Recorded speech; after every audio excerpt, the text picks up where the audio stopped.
So, are we rolling, Ron? We are rolling, sir. We are rolling. Ladies and gentlemen, welcome back. People Like Us podcasts. Thank you all for watching. Continue to do so. Like, subscribe, all that cheesy stuff. Today's guest, something that's a bit close to my heart, actually, this. So we'll get into that as we go. Today's guest is a specialist mental health nurse and recovery coach. I think he's the man behind Northeast Recovery Coaching. Correct. He is. We are blessed to be joined today by Mr. Kieran McIvor. Yes? Yes. Thank you. Correct. Thank you for talking to people like us, Kieran. Yeah. Funny one, this. Addiction.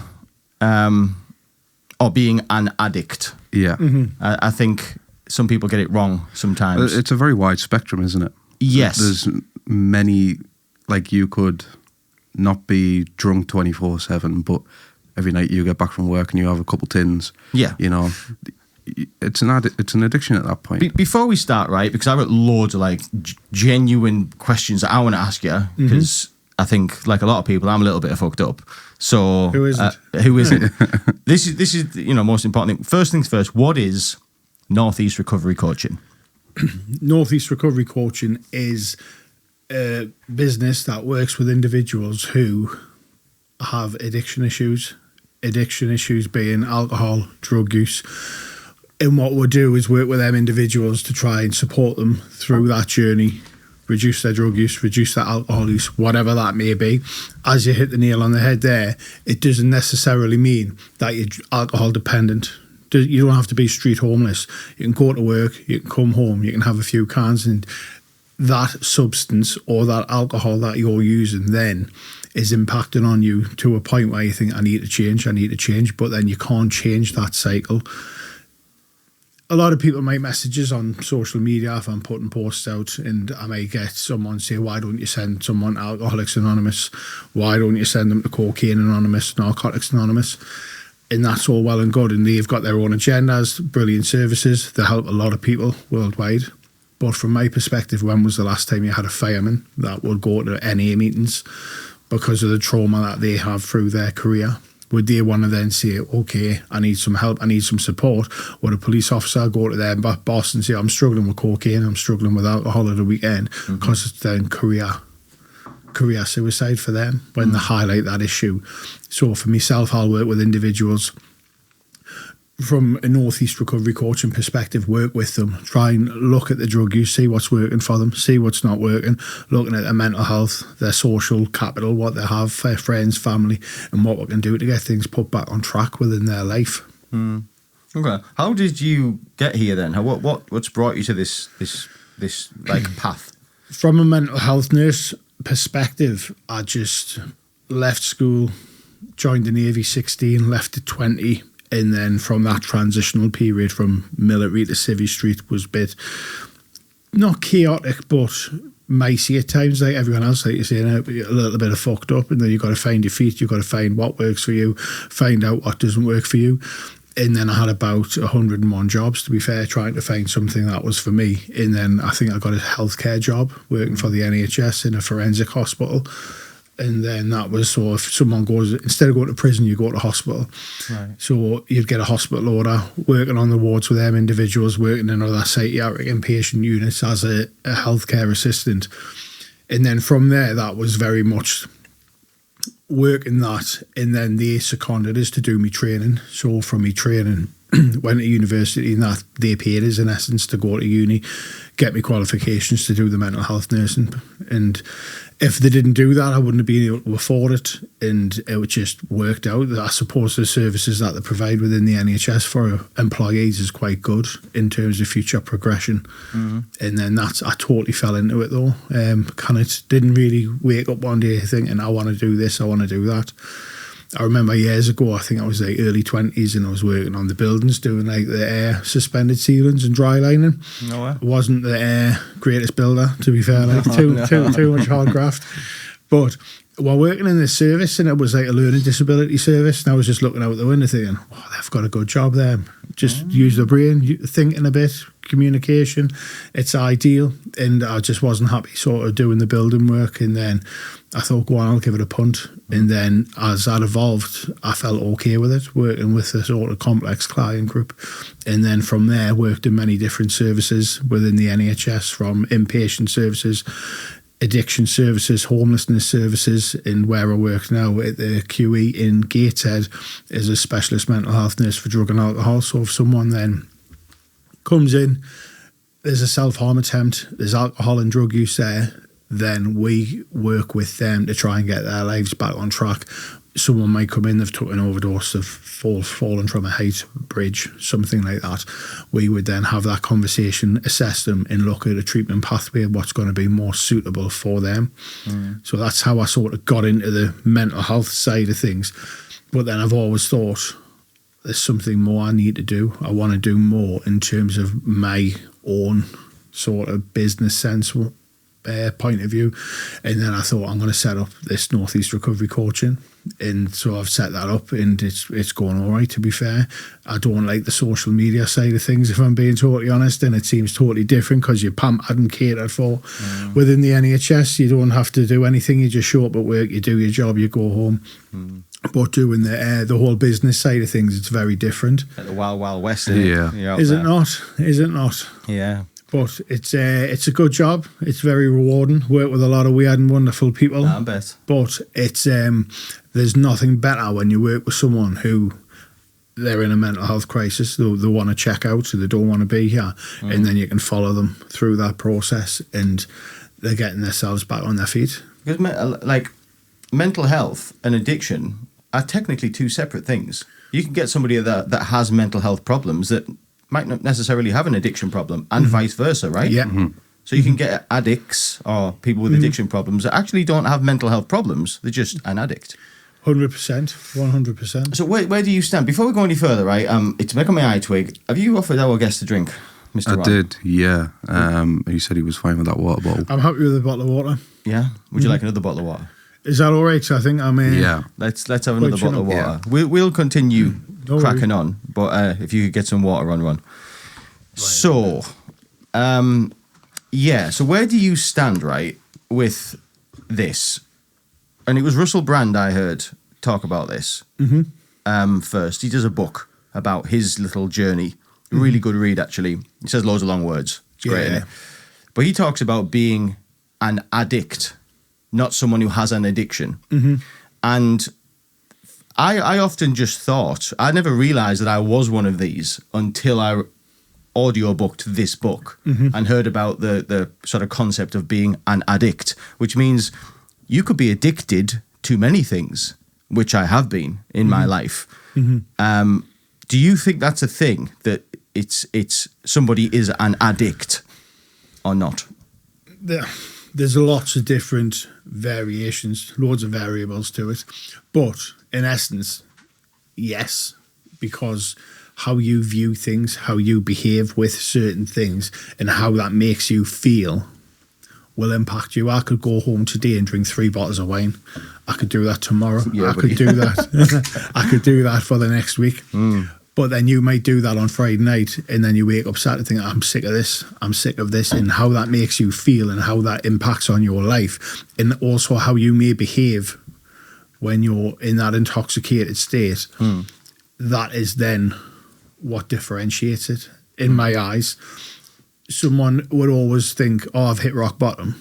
I've lost my wife, I've lost the car. But then there's always another rock bottom. And we'll have different stereotypes of, I'm not street homeless. I'm not an IV drug user. But you might use a bit of cocaine and that might just wreck your life at a weekend because you struggle Monday, Tuesday, Wednesday, and you repeat the cycle again Friday, Saturday, Sunday. And we'll always use drugs for a positive impact on it. We use it for a release. We can think, oh, get in, we're going out at the weekend. But we're on that cycle consistently all the time. And then when does that stop? Yeah. Okay.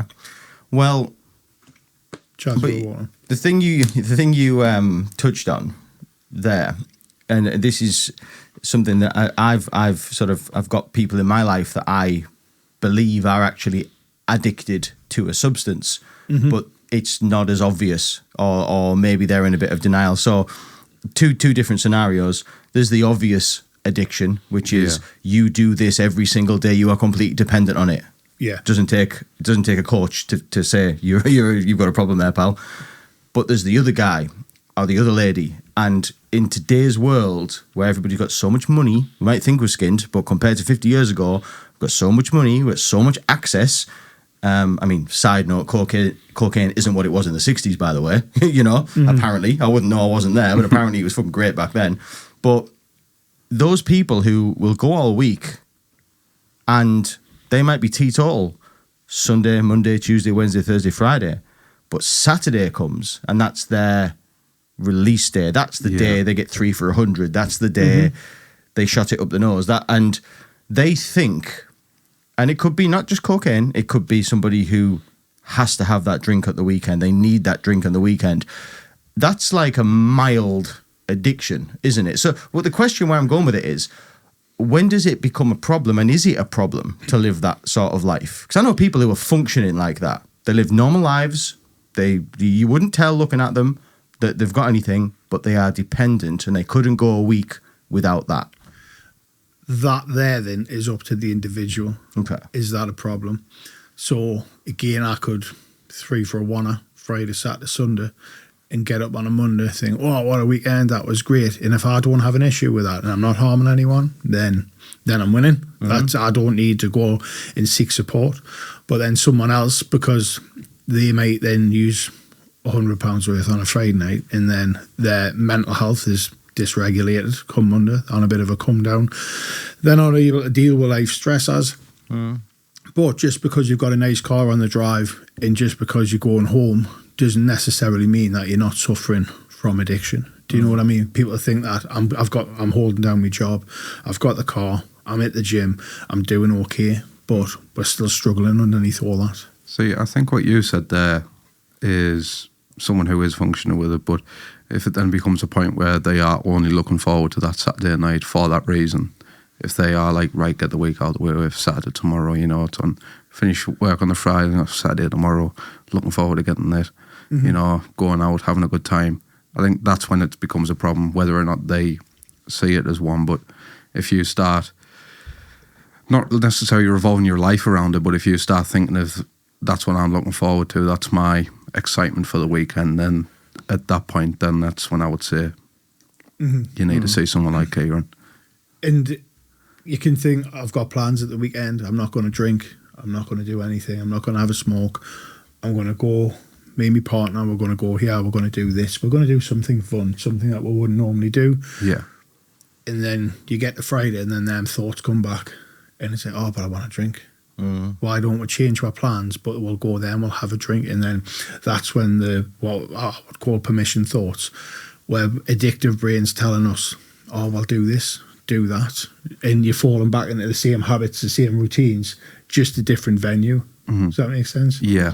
And it's when we find ourselves in the same situation over and over again because of alcohol or whatever the substance may be, and we can't change that routine. So it's more like trying to accommodate for it, if that makes sense. Yeah, it's just trying to identify what can we do differently to address it. So someone might say to me, oh, I want to stop taking cocaine. And I say, okay, no worries. How are we going to do that? Oh, well, I'll just use my willpower. And you might have been trying to use willpower for 4 or 5 years. And I say, how's that working for you? Is that helpful? And it's willpower alone sometimes isn't going to be strong enough. And what generally, if I get someone in, we'll look at a plan. Where are you now? Where do you want to be?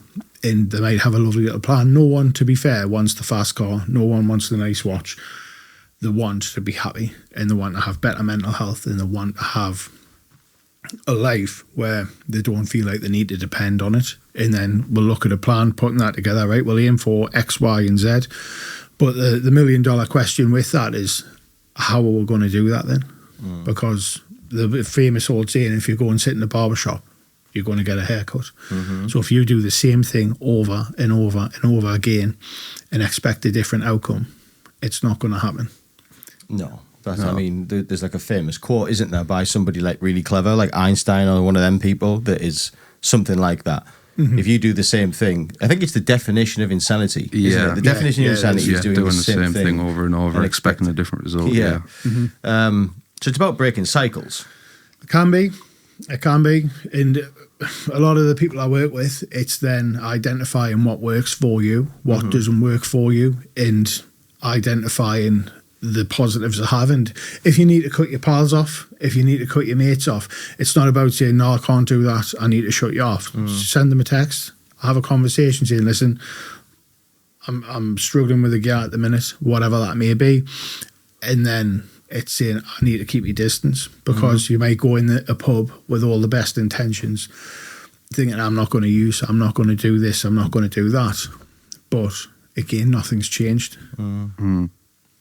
Yeah, this is the thing, isn't it? And I think that's, you know, something that touched me for a time, was that if ever I could go out with the best intention in the world, like, no, I'm not sniffing. I'm not going to sniff anything. Of course I'm not. What do you mean? Don't be stupid. Like, I wouldn't dare.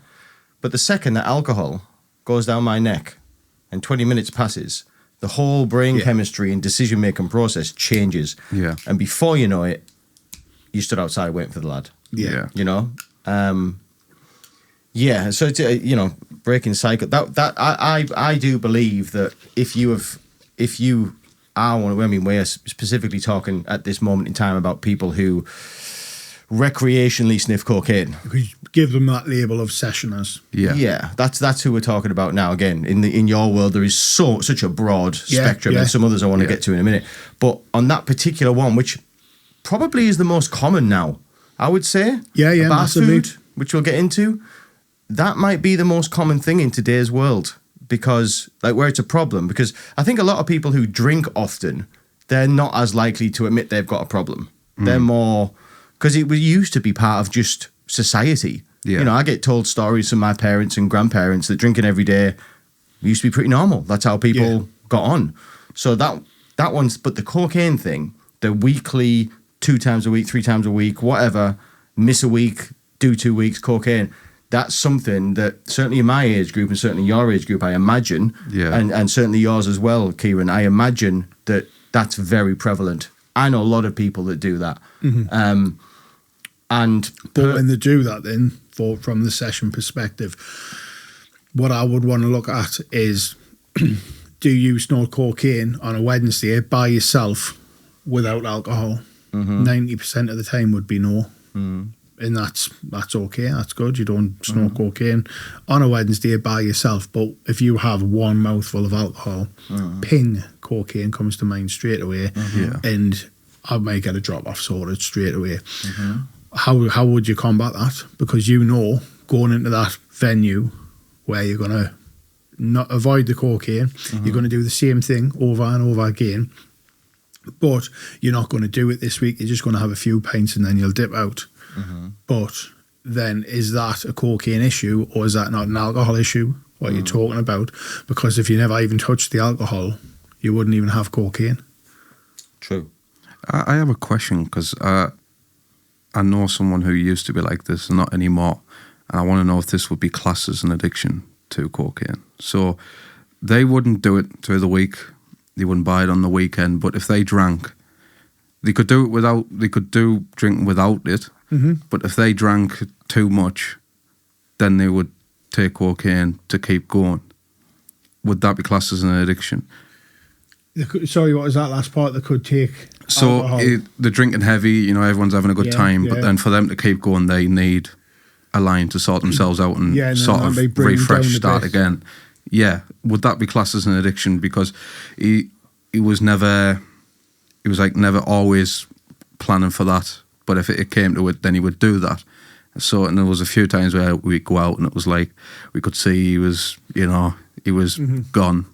But his behaviour, I think that's very similar to what we're talking about there, because his behaviour, his pattern of use is the same. Because it was almost like he was hitting a limit, and then once he hit that limit, he was like, right, now I know what I need. But if he didn't hit that limit, he would stay off it. From an addictive brain perspective, then, how I would see that is that's him reinforcing to himself that he needs cocaine, because if he doesn't get a packet, he's going to be piss mortal drunk. Yeah. He's not going to survive the night, and he's going to have to go home early. So let's justify our cocaine use. And let's just get a packet. There is other alternatives, but let's be realistic. They're boring, and we're not going to do it. We could have, instead of drinking vodka, have a pint of water. I would reduce the volume of alcohol, but I would want to be realistic about that. But what generally happens is we justify our drug use, we justify alcohol use. So you go to work, you've had a hard day, I'm going to have a drink, and that's it. I'm going to have 2 bottles of wine tonight. I've had a hard day. I could go to work, I have a brilliant day. Maybe work in sales, sold loads of money, going to get a good bit of commission, going to celebrate with a bottle or something. And there's always a reason. And I would always say it's in sickness and in health. If you go to a wedding, you're going to toast a happy couple. If you go to a funeral, you're going to give them a good bloody send-off. And it's so sociably acceptable alcohol in terms of you going into the Co-op and you're going into Morrison's and the Prosecco's there, the barbecue stuff's out for the bank holiday Monday. All the cans are there. And that's where we live. That's so if you're struggling with it, and you go in there and you think, oh, everyone's at the barbecue, bank holiday weekend, on a bender, I want a drink. Do you know what I mean? Yeah. So you're up against it if you think that you're a bit of an issue. If you have an issue with cocaine, or there's some addictive behaviours that are slipping in that you think that you're actually struggling with, you're up against it already. Because the majority drink and the majority use.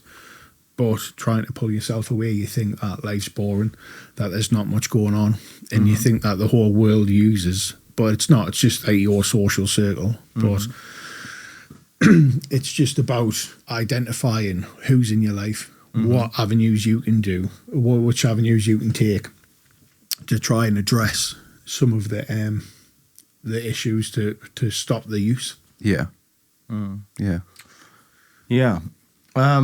Just touching back on the addiction thing, or addict, going back to that again. I'm going to tell you a story about somebody, and as a recovery coach, somebody who's in that field, what would you identify this person as? So this person started smoking at school, right? Cigarettes at 12, 13. That very quickly turned into marijuana as well at 15, 16. That person smoked cigarettes and marijuana all day, every day, until they were 29 years old. We're talking, 20, 25 joints a day, all day, every day, right? And cigarettes on the side. Rarely drank, but was a straight up rasta, basically. At 29, stopped weed. That transferred over to alcohol immediately, looking for the head change. No weed, straight on the drink, pissed at work, fallen asleep at the wheel, nearly killed himself, all that. That was identified as a problem pretty quick. That was knocked on the head. That then transferred into raw cocaine use, not alcohol-induced. It would just be sober dry sniffing, where you'd do the Gollum. You'd get it dropped off, and it would be my precious, and you'd lock yourself in the flat, and you get drop off after drop off after drop off after drop off, and everybody in the town knew what you were like. And it wasn't every week; it would be 3 times a year. But when it went. It went big time, and there would be thousands of pounds spent, all kinds of stuff, all kinds of other stuff I won't even say on this podcast going on. That gets identified as a problem. That gets knocked on the head. This person then in his mid-30s has an injury, and the doctor prescribes him codeine for the pain. Being the guy that he is, 3 months later, he's frothing at the mouth, fell asleep at work because he's smashed on tramadol, codeine, diazepam, the tablets, found his source, Again, that ends in a big crescendo. That gets identified. That person, for the past few years, 3 or 4 years, has been completely teetotal in every way, shape or form, except cigarettes. And then about a year ago, the cigarettes got knocked on the head and replaced with Zins. That person's me. What would you identify that person to be? fucked. No, not fucked. Cause Dangerous. Clearly doing very well. Yeah. Do you know what I mean? Because then you look back at what works, what doesn't work. So, like you say, the marijuana did it. There's different. You've got the cycle of change from a theoretical perspective. So you got pre-contemplative, contemplative. So someone might be pre-contemplative, and it's they're not even contemplating changing use. They're not trying to stop drug use. Do you know what I mean? And it's irrelevant really what the substance is. The methods are the same, but what you're saying there is you need a bit of a head change. So you stop the cannabis, that comes down, alcohol goes up straight away, and that's just transferring from one substance to another. And then it sounds like you went around the whole psychoactive wheel, to be fair. But it's I suppose you have to live that experience to understand, wow, I've been there. Did you have any support for that? Did you just think, nah? I mean, to be fair, the weed thing, like, it wasn't a problem, basically. I mean, I didn't think it was a problem. Looking back, I had a bad temper. When I didn't have it, I'd be very bad-tempered, smashing houses up and stuff like this. And that's probably a little bit of psychosis or something, a little bit of something, withdrawal, I suppose. I know people often say, you can't get addicted to marijuana. Oh, you can. Oh, yeah, you can. Yeah, you can, big time. 100%. I was completely dependent on it.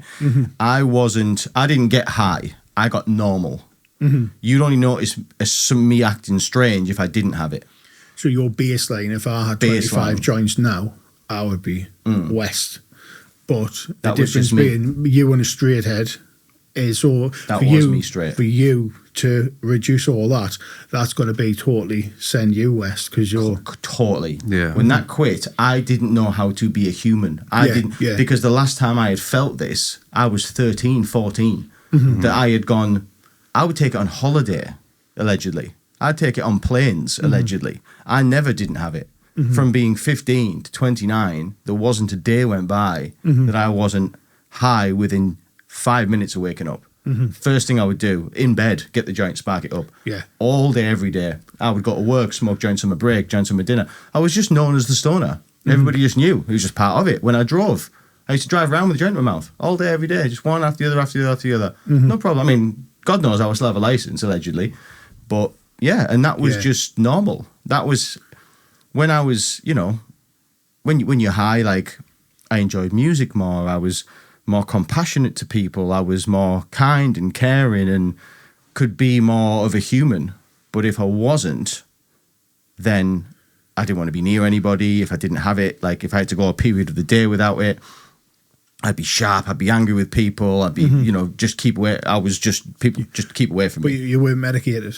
No. Because that was pretty much like your medication there was for you to understand that I feel good, I feel safe, I feel content.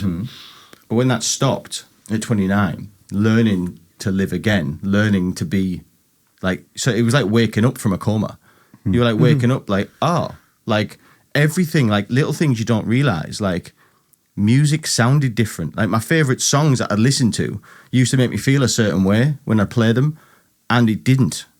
Food I used to like, I didn't like as much anymore. It completely changed who I was as a person. And I guess my question was, just going back to it, as a final thing, would you not classify that person as an addict? Yes, the stereotypical label would be addict, but it's addictive behaviour. It's a drug addiction, what you have. But... I wouldn't necessarily jump in and say, this person's an addict, because people change. Do you know what I mean? So if you get someone might get a bit of clean time, be 15 years clean, and are they an addict still? A lot of people in NA would say, I've got a lot of friends personally, professionally, who are in recovery, and they will always say they're an addict, because the moment they stop saying they're an addict, the old behaviours might come back in, and they need that. So I suppose your NA meetings, CA meetings, AA, like that framework, but there's different agendas that people use. So if rational recovery is a good one. So when someone has an addictive voice, a thought or a feeling inside them, they can recognise that. But then they argue, why would someone count? Or say, if I get 15 years clean, 3 months, 2 weeks, they'd say, why are you counting, Kieran? Why are you counting your days? Is that for your next relapse? That's just their different approach to it. But what you're seeing there, 100% addictive behaviour. And then you bang on, because you need to learn your new skills, because you're medicated, your emotions are flattened. And then when a lot of people stop taking drugs, their emotions are very raw. And so you feel sad, you feel shit, and life's shit. If you can't have your substance of choice, life is absolute pony. And it's then shit for a bit, like. It can be, it will be. Yeah, man. But then also when you feel happy, because it's not suppressed, you feel happy, but then you can almost feel euphoric from it, because you think, wow, this is mint. Because when you're happy, that's suppressed. So when you take away the substance, that comes up. And then it's trying to look at what works in terms of building them routines and them patterns. But also, it would have been nice if you could stop the cannabis use, and then that would be it. But generally, we're never going to go from A to B, are we? We need to put our fingers in a few pans and a few fires to get them burnt a few more times before we think, actually. Yeah. But the dramas that come with that, do you know what I mean? Did you ever get to a point where you thought, I need to stop this? Was there ever like... To be honest, mate, mine was lucky. I had completely not related to the marijuana. Completely not related. I had I'll save the story for a different day, but let's say something major happened in my life, not related at all. Like it was a legal thing, if you want to know. A serious legal thing happened, and it was that much of a shock to the system. I just literally, the day after it happened, I said, you can't ever smoke weed again. I just, you know what I mean? Weirdly, like, I'm a bit of a spiritual guy. You know, I don't know what I believe in, but I believe in something. But I used to, when I was an addict of that particular substance, because there's been many, when I was an addict of that substance, I used to pray, right? I used to pray, right, to whatever it was that was listening, let this stop. Please let this. And because I knew it was bad. And I knew it was unusual. I knew it was like a problem. I knew other people weren't doing what I was doing. I'd laugh about it, you know, and I'd live up to the mantle of like, hell, he's off it down, like as if you smoke that much weed and you can just drive about. And I'd live up to it, but secretly, when behind closed doors, I knew this can't go on. Outside looking in, people would be, there's Dan, he's chill, he's cool. Yeah. But I knew that wasn't quite right. But I used to pray for it to stop. And like I always, like from that day, I've always like thought, be careful what you wish for, because it did make me stop. I just didn't think it would be that way. I thought I'd just wake up one day and be like, oh, great. But secretly in the back of my head, I always knew it would take something really major, like the death of a loved one, or, you know, God forbid, or something major to happen to make it stop. And it did, and it came, and I stopped. So no, I didn't quit by choice, but in a way it's a blessing in disguise, because that very traumatic, horrible event kind of probably saved my life, really. Yeah, that was the moment where you thought, this is it. I mean, other things followed, of course. You know, let's say, you know, the love of my life, it wasn't cocaine. The love of my life wasn't alcohol. The love of my life wasn't pharmaceutical drugs. The love of my life was marijuana. That was my, you know, my long-term missus, let's just say. And I think where people get caught in it as well, because if you were you wanted it to stop. But then if you think to yourself in that moment in active addiction as well, you think, what's life like without this? How do you know? Do you know what I mean? You haven't had a straight head since you were 13, and that's overwhelming for a lot of people, because then they need to learn new skills. They need to know what their favourite colour is. They need to learn everything. Lots of people don't know nothing about themselves other than that they like a smoke or like that drug. And a lot of people can live in it. It's brutal sometimes when I read in the paper and then I see someone's missing, someone's been missing for 3 weeks, and you know that young lass missing, and you think, they're probably going to be found by the police in a couple of weeks and it's going to have a bad ending to it. And it's like people experiencing suicidal thoughts rocking up at A&E because they don't think that there's any other way out of that drug use. The cycle they're stuck in, the amount of people I see who think it's easier to take their own life because they can't see a life without drugs or alcohol in their 20s, and just in the madness and can't see another way out. It's absolutely brutal. And it's like, there is ways out. There are ways out of it, but people need to see that. But people, I suppose, outside of the pub, outside of the session with their mates, or just outside of their normal work life, 2.4 kids returning home, having the bottle of wine, having a smoke, they don't think that there's a solution to it. But then they might think, oh, I want help, I need help, and I'm going to get that support. But then the addictive thoughts creep back in, that addictive voice, and it's like, but your life's going to be shit without it. And then that's overwhelming. Yeah. Because it's your brain tricks you into using. It tells you the summer barbecues. If you go to the races, you're never going to have a drink. If you go on holiday, you're going to have a sober holiday. That's what it tells you. When in fact, all that voice wants you to have is a bit of coke or a drink. It doesn't want you to have that nice experience, what it's selling you. Because you may just spend $1,000 on cocaine once a year, twice a year, 3 times a year. But then you'll be wired in your house, paranoid, looking out the window, thinking the police are coming. And it's like, this wasn't what my brain was selling us. It was selling it to me as, this is going to be a good day. We're going to get high. We're going to get on it. But then people have that same routine where they're paranoid, freaking out in a hotel room. Regardless of what substance it is, it's the behaviours generally present the same. Double question, right? I'm curious. Let's talk about 2. I will get to the food in a minute because I am something I want to ask about that. But before we do, 2 scenarios which I think are quite common in today's world, which is there is, the first guy, let's call him Philip, right? Philip gets 3 for 100 every weekend with the lads, right? Lives a normal life, during the week, tends to not get off it during the week, but has to get off it every week. So that's Philip. Then we've got Laura, right? Laura likes to drink wine every day, right? Every day. She's a normal woman. She has a life. She has kids, blah, blah, blah, blah.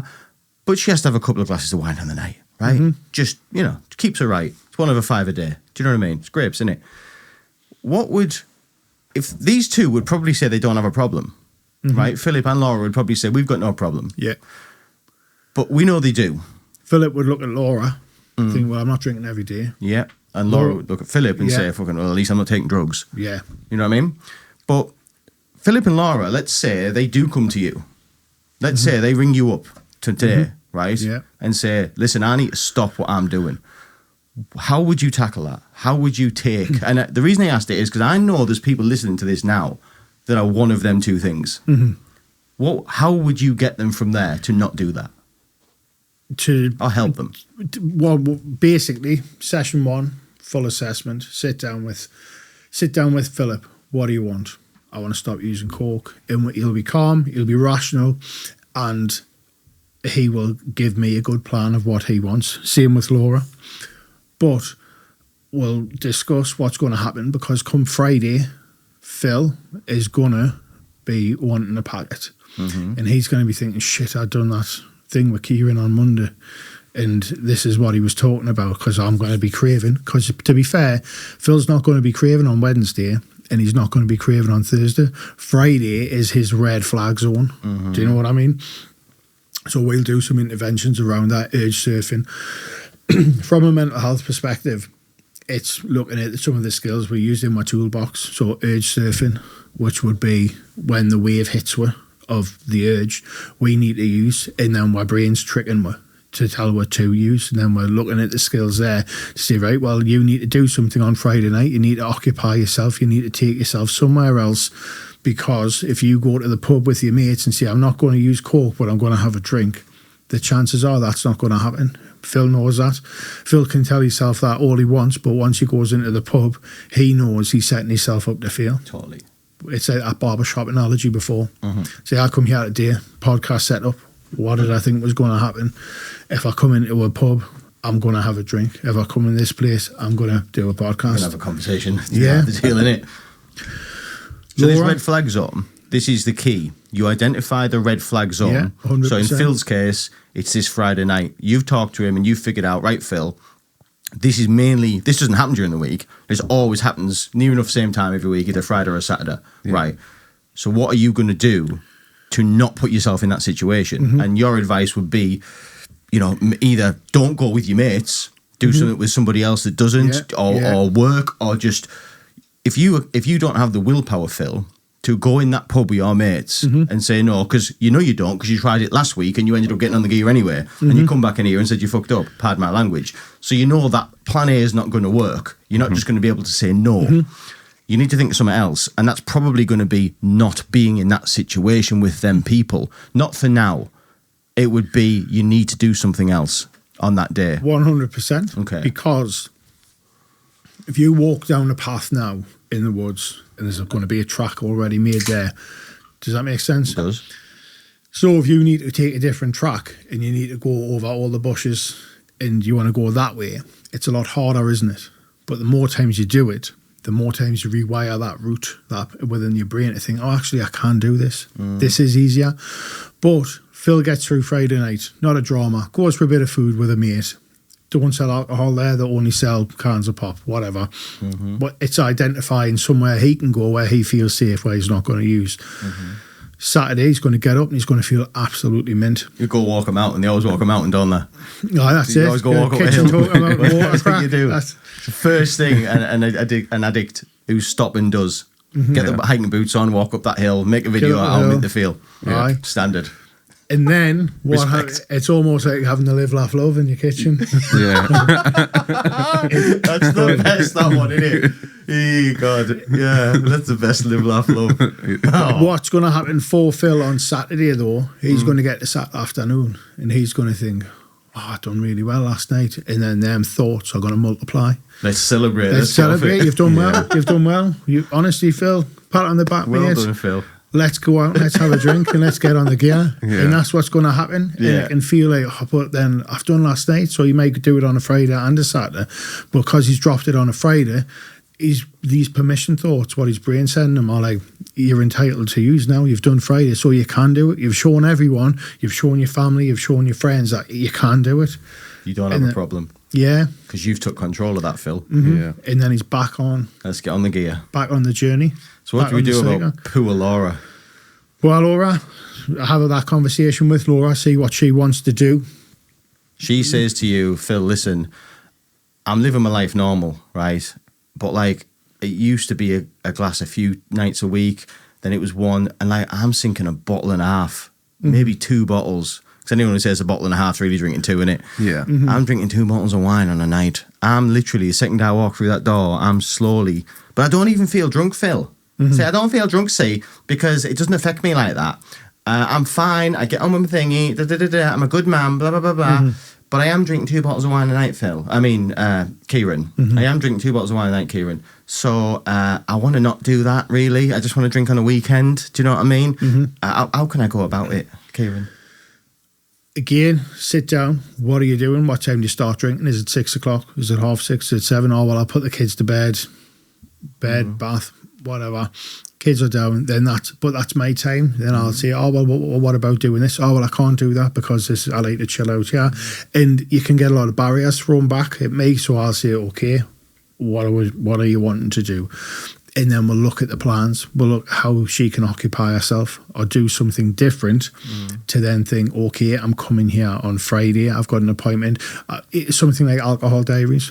Write it down. But if it was 2 bottles of wine, do you really want the 2 bottles of wine straight away and we'll just cut them out like that? Or should we say, well, can we not do 1.5 bottles of wine? Can we do 1 bottle of wine?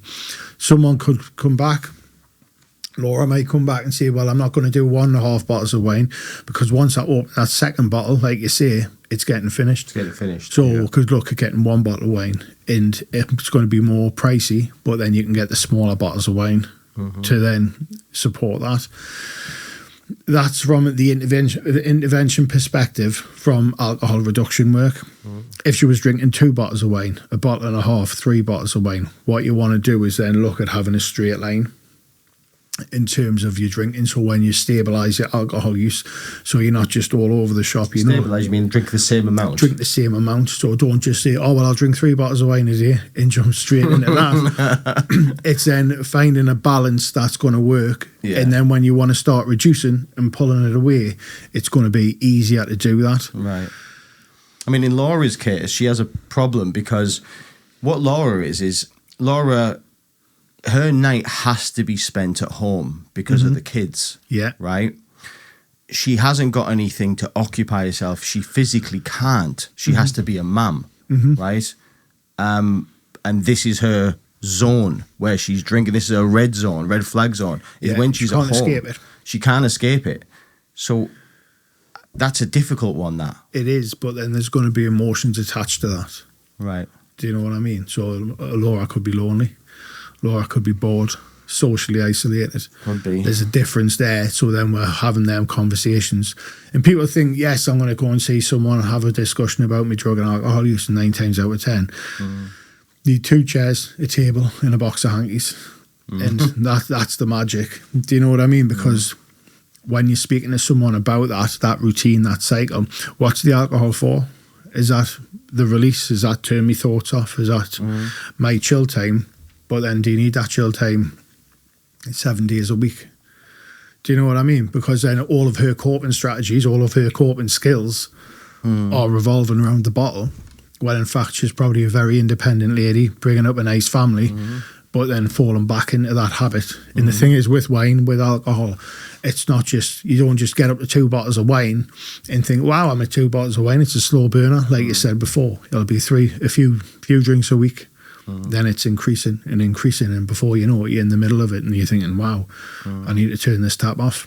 I guess that would probably apply this, because obviously the 2 different scenarios we had there was Philip, who was a once-a-week guy, and we had Laura, an everyday girl. Yeah. I suppose in the Laura's perspective, a full-time smoker that's a similar thing as well. Would it be a case of how many are smoking, and then just the old thing of, let's go from 10 to 8 to 6 to 4 to 2 to 1. Let's make it doable. Yeah. You could have been 25 joints a day in your heyday, and I could come along and say, right, just knock that on the head. But then that's going to send you a not doable. And then that's going to be overwhelming for you. And even coming to speak to someone, you're thinking, oh shit, I don't want to stop this. Because you're going to have a hard day. You're going to walk out your front door. Someone's going to piss you off, and your coping strategy is, I'll just skin up, have a smoke, and that'll work. Because life can still be shit when you stop drugs, when you stop alcohol. There's still problems and there's still dramas. But generally, people can be a bit more resilient and in a better place to deal with things when they feel able to reduce their drug use, or if they're abstinent. If you think now, looking back to when you were smoking 25 joints a day, or if you are using diazepam, pre-gabs, whatever, when could you handle some of the more serious situations in your life? Do you feel it was when you had a period of abstinence, or when you were in active addiction? Okay. Out of curiosity, and again, I know it's patient confidentiality, so you don't have to tell us, but what is the most common addiction? If you had to categorize, you think of all your clients who come through your door, or people you've dealt with, what's the most common situation? Alcohol. Cocaine. Those 2. Them So ones. Philip and Laura. Would they kind of fit into those 2 categories, basically? 100%. Okay. 100%. Cannabis would come. Is that still kicking about? Is that still a big thing, Massively, is it, cannabis? Massively. Yeah. I don't know, I'm out the game. There's a lot of people my age, especially in the younger audiences now. You'd be surprised how many people do it. Yeah. Compared I think to it's how one many of the don't. most common, cannabis. Yeah. Thing 3 in the UK, cannabis, ecstasy, cocaine. I haven't seen ecstasy for years. Is that still kicking about? MD. Really? Yeah. Oh, MDMA, yeah, of course.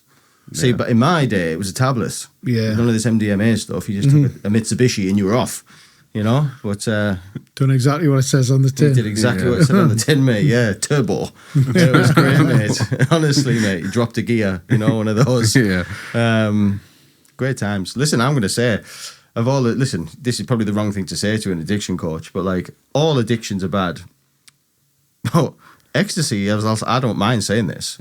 Ecstasy for me was not addictive. And I had no downside. I'm gonna tell you now, right? Yeah. When I had ecstasy, only good things happened, right? And What about the Monday and Tuesday? yeah, it felt a bit ropey, but was that all the alcohol I drank? You were able to get through it though. Yeah, of course. And that's just because I do this job though. I get it. Drugs have a place. People use them for positive reasons. They don't just think if you go to school all your life, don't smoke cannabis because that'll lead you on to heroin. And when you use heroin, you'll die. Do you know what I mean? And then you can be 16, 17, 18 year old and you go out and you take an ecstasy tablet and people are like, wow, Yeah, really. this is good. This is decent. Yeah. And then you think, they've lied to me. They said, if I take this, I'll die. And that's how society was. And we need to talk more about that and about the positive impacts of people are going to use drugs, even though people talk about like drug-related deaths. And that's what we need to worry about. But people are still going to use drugs regardless of people dying through drugs. So then from a harm reduction approach, we need to look at, well, actually, we educate people on that. And you're not necessarily going to die. Parents don't want their kids taking drugs, but they're still going to take drugs regardless. Not everyone, but some. However, if they can use them safely and with friends, and they know I'm not just going to get 3 tablets and just swallow them and think, right, that's going to be brilliant. It's about starting low, going slow, build up to that, and then people will have a good time. But if someone's going to use it, you would rather them use safely, and then that's going to reduce the risk of harm to themselves. What you get up to when you're on it, mind, that's another story. But totally. It's if someone's using drugs, though, they're going to use them if they're in them circles. Yeah, to the way I see it, really, of course, look, you know, the baseline would be, if you can help it, try not to take any substances. You know, start with that. Try not to drink and not to take anything, right? Okay, so if you can't be that, then the next stage is, okay, if you want to enjoy them things. As long as you don't hurt yourself, as long as you don't hurt anybody else, as long as it doesn't impact anybody else, and as long as it doesn't become a problem. Yeah. Keep an eye on it. You know, if you're feeling urges for it, you need to pull back. You know what I mean? You should never feel like you want that thing. When you want that thing, it's got hold of you. When that's taken over. Yeah. Or when a lot of people can have their friends and their family saying, oh, really, I'm a bit worried about you doing this, you're doing that.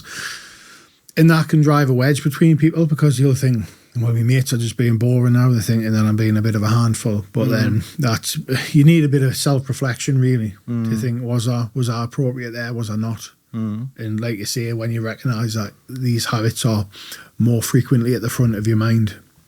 In your professional opinion, because I just thought about this when you mentioned that, for an outsider who thinks they know someone who is struggling, but they don't want to sort of approach them and put them on the spot and go, is it an addiction?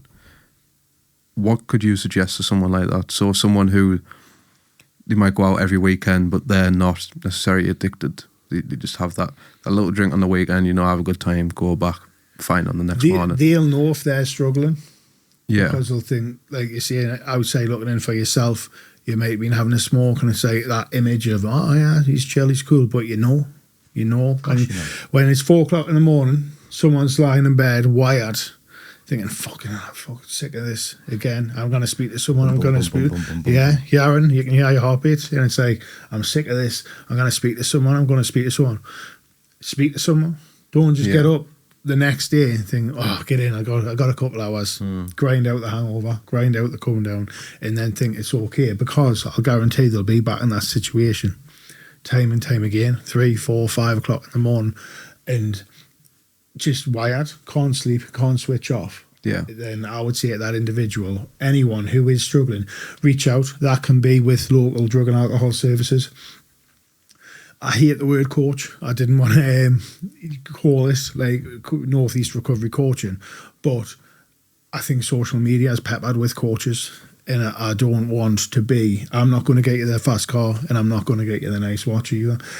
Sadly not. I'm not going to get people hooked into crypto, and I'm not going to get someone hooked up with 100 clients. I'm literally like, if you've got poor mental health, you want to get your life back on track. And if you want to get on top of the addiction, then 100% we can do that. What will follow will be on the individual, hopefully, calm, peace, and an ability to look back and think, wow, that was a shit time, but I had to go through that to get where I needed to be.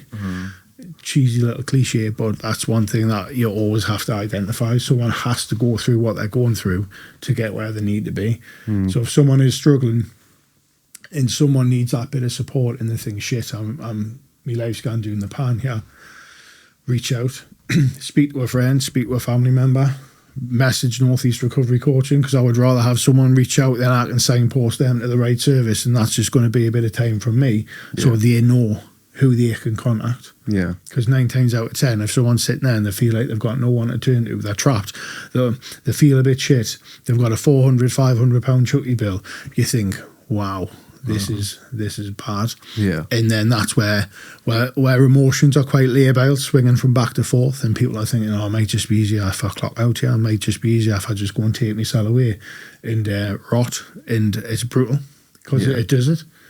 It happens all the time. 45% of people who killed themselves who ended their life by suicide, 45% had drug and alcohol issues. Is that a real stat? Real stat. Wow. Natural. Fuck me. That's bad. Didn't realise it was that Confidential much. Inquiry. They have reports every 5. Yeah, I think I want to say 45%. 45%. Fuck. Jeez. 20. Off the top of my head, 27% had an alcohol dependency, and 23 had a drug dependency, which would be in active treatment.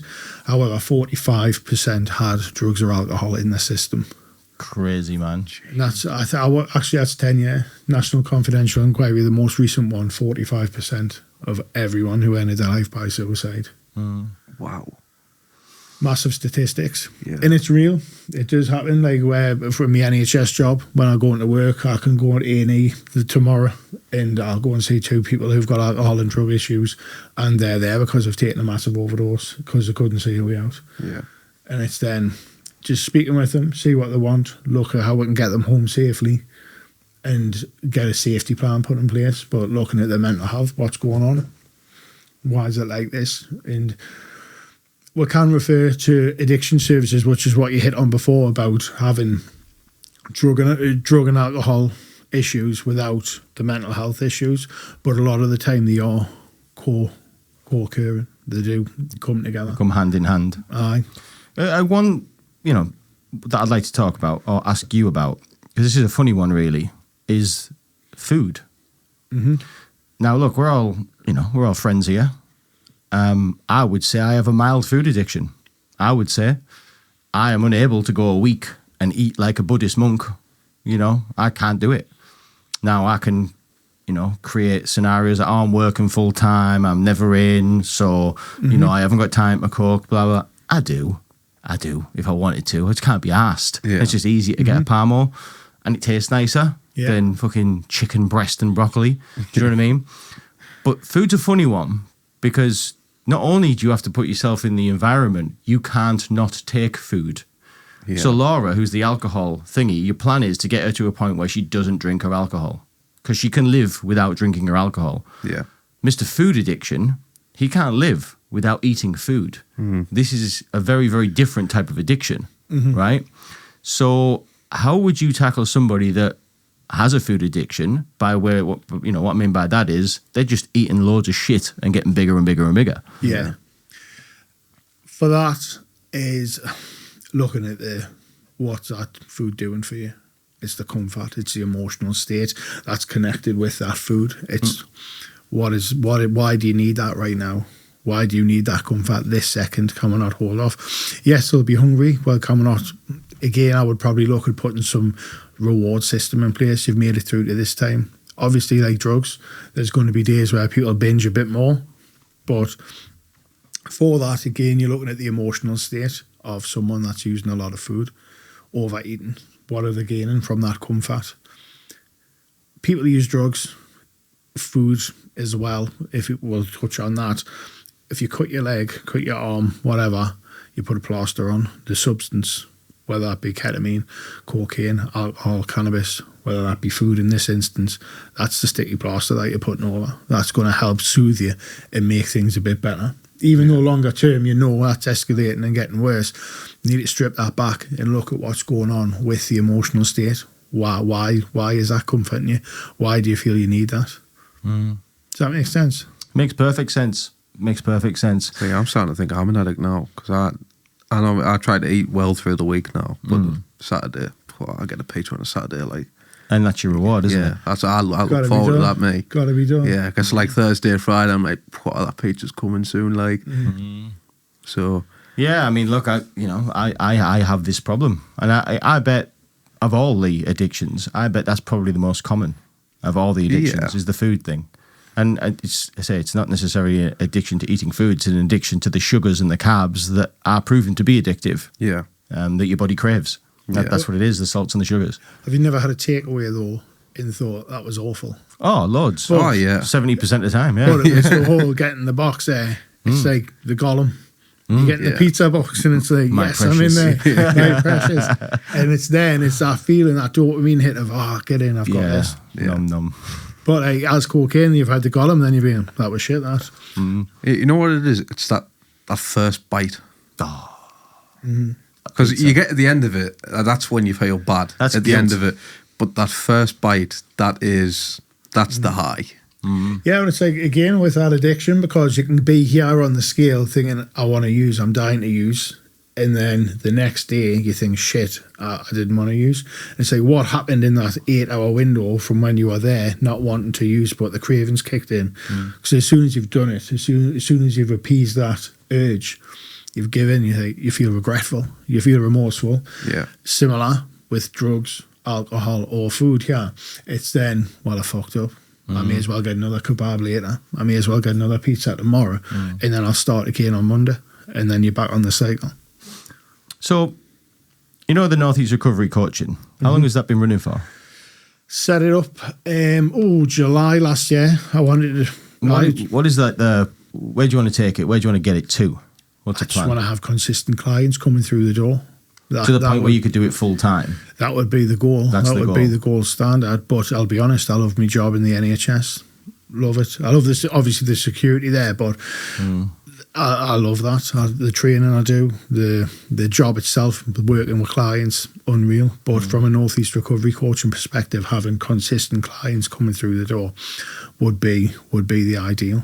So, for anybody out there that is listening to this that has any form of addiction, and they will know in their deepest, darkest thoughts, whether that be you eat too much shit, whether that be you can't quit the fags, the vapes, there's something. People are addicted to vapes.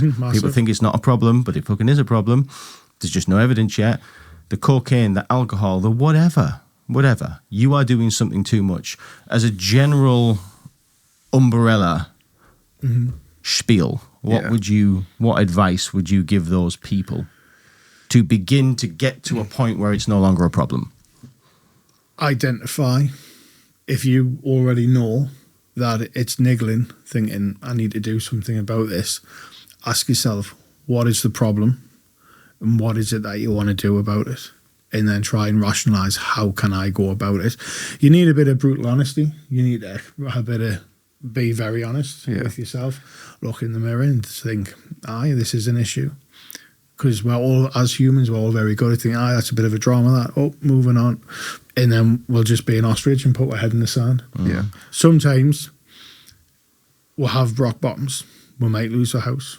Our partners might leave her. We might fall asleep, wrecked, and have a kitchen fire. Sometimes we don't have to have a rock bottom. Sometimes we just think, it's okay, I'm not as bad as him. And that keeps us stuck on that cycle. So anyone who identifies as having an issue, when they know, everyone knows when the game's up, when the penny drops, we know. And then it's then look at what is the issue and what you want to do about it. It's funny you should mention the rock bottom thing. As you were saying it, I was thinking about being selfish, thinking about myself. I thought, that's what that was. That's what that moment of when that thing happened, that was the rock bottom. And whether you're a food addict that ends up having a diabetes scare, whether you're a smoker who ends up having COPD diagnosis, whether you're addicted to alcohol or drinking too much and you have, I don't know the correct word, but there's some kind of medical thing for drinking too much where you start to fuck up. I think your liver and kidneys stop. Cirrhosis, shit like that. Yeah. Those are the rock bottoms. And I guess if you are listening, I'm sure you'd back this up, Kieran, and you haven't hit your rock bottom, you don't have to hit it. Getting there is an option. You will get there. You know, like 1% of people will probably escape, never getting to rock bottom and live their entire life with their problem and it never affect them. 0.1%. But the other 99% of you, you're going to hit a rock bottom at some point, either now or in the future, and your problem will one day catch you up. Yeah. And I guess the sort of option we have as people, me with all of my addictions and my current food addiction, I would say, and probably nicotine, let's be honest, and anybody else that's listening, is you have an option to not get to rock bottom if you don't want to. Yeah. But you act now and not wait for that to happen. I think another thing to mention as well, because I've seen this on your Instagram earlier on, to ask yourself, how's that working for you? Mm-hmm. Because a lot of people think they're functioning, maybe, and they think, I don't really need help, I can stop whenever I want. But that question of being more rational with yourself and going, how is that working for you? Well, I wake up the next day and I feel like shit. So realistically, for the 2-3 hours on that night, it works all right, but then the day after is ruined. So I think that's a good thing to mention as well. That in that's any way, shape or form within someone's life. In regards to friends, family, always putting on to you, oh, can you do this? Can you do that? Can you do this? Oh, such and such is really canny. They're always helping. And then little do they know that they're burnt out. They're running around like a blue horse fly. And I'd say if that individual say, well, actually, I'm running around helping everyone, but it's at my own cost. Yeah. I feel burnt out. I feel like my mood's dipping.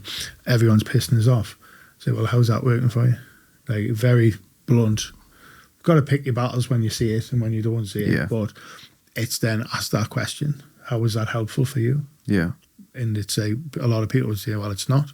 Mm-hmm. But it's trying to open people's eyes to that. Rock bottom is a great analogy, but actually rock bottom, a lot of people will tell you who are in addiction, they hit rock bottom and then they opened up a trapdoor and then they jumped down that and then they hit another rock bottom and then they just went down and down and down. Ooh, horrible. Brutal. Yeah, proper brutal. But as you say, you don't need to hit it.